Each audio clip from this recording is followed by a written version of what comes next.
Hello everyone, I'm the Enforcer, and welcome to the breaking news. Please make sure to like, comment, and subscribe, and support us on Patreon, link in the description below. Today, a pro-Palestinian lynching mob in the capital of Dagestan has descended on the international airport after an Israeli aircraft landed there. From information that we've been able to gather, there has been a large amount of members of this lynch mob waving Palestinian flags as they stormed the tarmac of the airport and began to assail and attack people who were on board the plane that had just flown in from Israel. In this clip, you can see a large crowd, this mob, of course, being the pro-Palestinian mob, making their way through the airport terminal and onto the tarmac.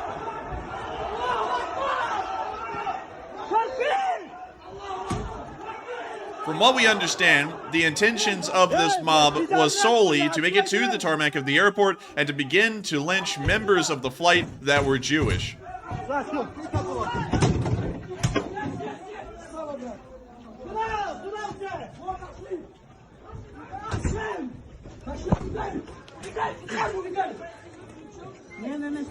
We see the mob quickly trying to make its way through the airport to find its way to the tarmac.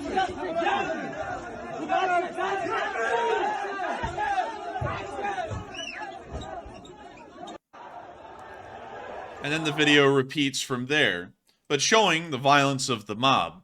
At the same time, we did see that the Russian government has made a statement that the airport in this area, the one where this riot is occurring, is going to be closed until the situation can be brought under control. According to a direct statement made on Telegram by the Russian Aviation Agency, the Russian Aviation Agency has stated that in connection with the penetration of unknown persons onto the apron of Makachakla, and sorry everyone, I just butchered that, so I'm not even going to try and say that again. But the capital of Dagestan's airport, a decision was made to temporarily close the airport for servicing arrival and departure flights. The measure are in effect until the situation normalizes. Law enforcement agencies are on site.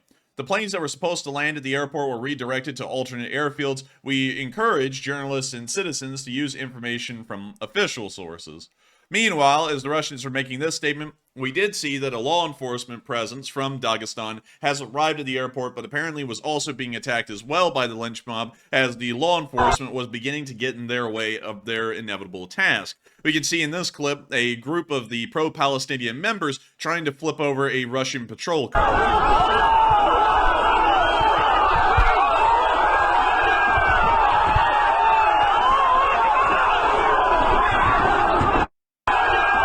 The video then largely repeats a second time, but showing the severity and the rapid breakdown of order in the area around Dagestan, revolving around the Israeli issue.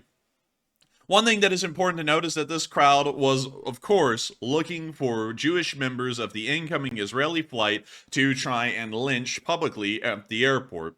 This is something that is publicly known, and while we are not able to show these video clips, we did find some that we will not be able to show on air of the pro-Palestinian mob trying to search through the passports of the people on board and taking some of these people away to possibly be executed by the mob. This is something, of course, very serious and showing that the pro-Palestinian groups, at least within the area of Russia and the southern part of the Caucasus Mountain region, are apparently violent and openly anti-Semitic against the possibility of even Jewish people being in the area. At the exact same time that crimes, largely crimes against humanity, are beginning inside the area of Dagestan, we are seeing that Israeli efforts within the area of the Northern Gaza Strip are certainly beginning to ramp up as Israeli forces are advancing on multiple different axes, including the ones that we have labeled here on the map near Erez and also near Al-Zahra, but we also see smaller Israeli movements related to these large advances in several different places that have been documented today. Most notably is the Israeli advance moving down the Zikim beach from the area of the town of Zikim and most likely directly into the small village of As-Siafa, which is on the northern side of the Gaza border. We can see here in this picture the Israeli forces advancing down the beach. From what we understand, this picture was taken just mere hours ago, showing several Merkava Mark IV Ms along with armored personnel carriers making their way down the beach and into the area of the Northern Gaza Strip. From what we understand, looking at Google Maps and trying to get a better assessment of the situation, this picture was most likely taken somewhere around right here, or towards this little breakwater that we see jutting out from the coastline. We can kind of see it in the distance right there. It's that black outline, and it does appear that the Israelis are advancing in large armored columns into the area of the Gaza Strip.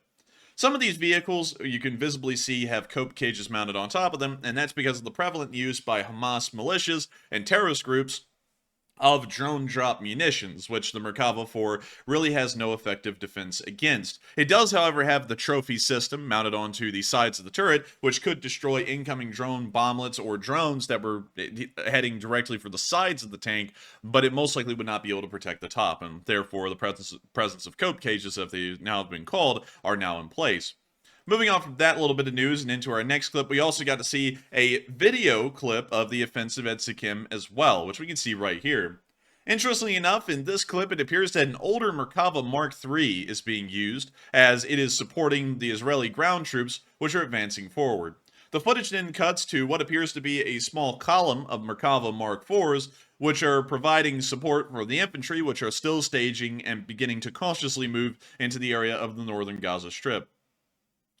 We can also see what appears to be smoke screens being deployed by the Merkava as well as by artillery in front of the advancing forces, and we can now see footage of the Israelis crossing the border and entering the northern Gaza area near the Sikkim beach.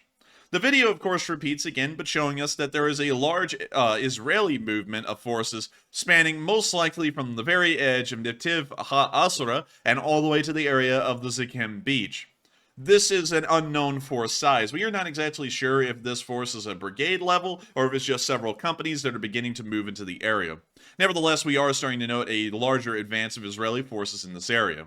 Moving on into the area of Netim HaAsara, we also got to see that an Apache was firing at targets in the northern Gaza Strip as well. We were able to hear the sound of the chain gun firing. Unfortunately, we were not able to see the Apache itself.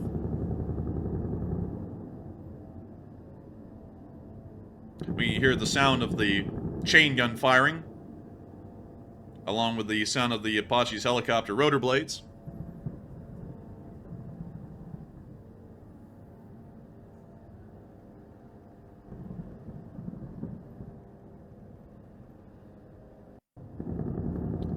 And then the video repeats, but once again letting us hear the sound of the 30mm chain gun on the bottom of the Apache attack helicopter.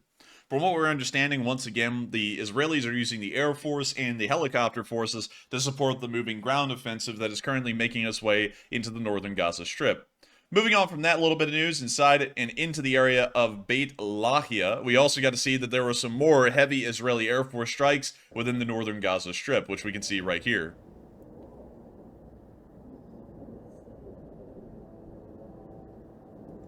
We also hear the sound of helicopters in the distance once again, perhaps the same Apache attack helicopter from earlier. But the video clip ends there, but giving us a very small glimpse of what the fighting is looking like right now in the northern Gaza Strip. Meanwhile, we also got to see that there are several Israeli areas of advance that have been put out by the Institute for the Study of War, largely coinciding with the advances that we have also noted on video and picture evidence. According to the Institute for the Study of War, Israeli ground forces advanced into the Gaza Strip. The Al-Qasim brigades claim to attack advancing IDF forces in Beit Hanoun and east of Baresh, which we have been able to confirm through corroborating Israeli Defense Forces reports. Palestinian militias, including Hamas, are framing the IDF advances into the Gaza Strip as a failure likely to encourage civilians to stay rather than to try and evacuate towards the southern part of the Strip. A very interesting note right there at the end. But nevertheless, the maps from the Institute for the Study of War are showing what appears to be the advances of Israeli forces where confirmed fights have been, and also where Israel may be controlling different amounts of territory. Nevertheless, it is something to note that the Israeli offensive does appear to be moving forward at this point, at least in some somewhat larger form than what we've been seeing over the past few days, and it does appear that they're making some kind of a forward progress. Meanwhile, the Israeli Air Force has finally been able to claim a clear success once more in taking out a Hamas leader. As a Israeli airstrike occurred in the town of Rafah today, the IAF was able to confirm through a Palestinian news agency that a senior Islamic Jihad member, Taysir al-Ghuri, was killed in an Israeli airstrike on his home in Rafah today, confirming that the Israeli Air Force is actually able to attack targets that are inside of Palestine that are a part of the Hamas leadership or a part of the Hamas terrorist group, and proving that this airstrike today has been successful. Meanwhile, in the city of Tel Aviv, we have also gotten a situational report by the IDF on both fronts, both in northern Israel against Hezbollah and in southern Israel against Hamas. In northern Israel, since the beginning of the war, IDF soldiers in the Northern Command have neutralized multiple terrorist cells in Lebanon. Additionally, a terrorist cell was struck by the IDF after attempting to launch an anti-tank missile from Lebanon.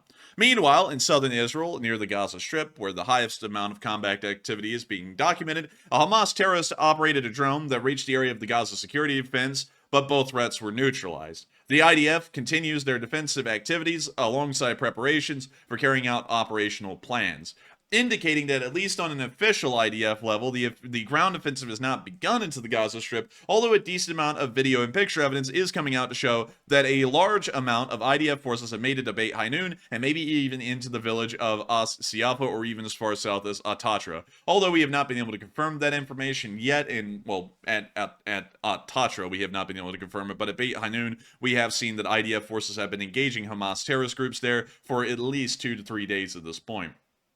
We do not have any video or picture evidence from the northern Israeli border that borders Lebanon, but we have been hearing that apparently Hezbollah and IDF forces have been engaged in smaller ground battles in this area, and the Israeli Air Force has been engaged in suppressing Hamas elements that are found within the area of southern Lebanon. But of course, we have no video or picture evidence to corroborate or back up that information with. We really just have the official reports. But with that, that is all of the breaking news that we have today from inside the Middle East and the ongoing Israel-Gaza conflict. I thank all of y'all so much once again for watching, and if y'all have enjoyed, please make sure to like, comment, and subscribe, as this channel tries to put out short war summaries like this about as often as possible. Once again, if you did enjoy, also support us on Patreon as well. It helps these video projects to be possible, and we will see you all in the next one.